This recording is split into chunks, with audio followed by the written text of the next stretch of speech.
আসসালামু আলাইকুম বন্ধুরা, কেমন আছেন সবাই? আশা করি সবাই অনেক ভালো আছেন। আমার আসলে আজকে সকাল থেকে মনটা বেশি একটা ভালো নাই, বিশেষ করে ইরানের খবর শুনে আর কি।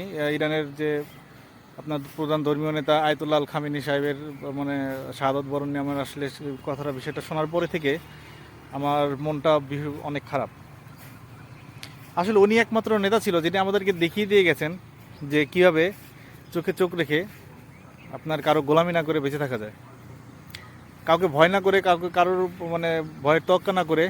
তিনি একমাত্র নেতা এই মুসলিম বিশ্বের যতগুলো মুসলিম কান্ট্রি আছে, তিনি একমাত্র নেতা যিনি আমেরিকা এবং ইসরায়েল আছে তাদের বিরুদ্ধে একাই লড়াই করে গেছেন। আসলে আমাদের অন্যান্য মুসলিম কান্ট্রিতে লজ্জা হওয়া উচিত, এমন একজন লোকের পাশে আমরা চাইতে ভয় পাচ্ছি। আসলে ভাই, এখন এমন একটা সুযোগ দেখেন, ইসরায়েল এবং আমেরিকাকে কিছু হওয়ার পরে তিনি এমনভাবে মনে করেন যে আপনার চেপে ধরেছে যে মধ্যপ্রাচ্যের যতগুলো মানে ঘাঁটি আছে সবগুলো ঘাঁটি মোটামুটি সে ধ্বংসের দিকে।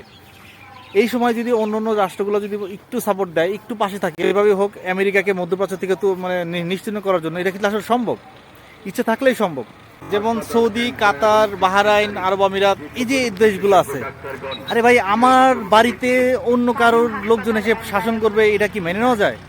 এরা কীভাবে মানে ভাই?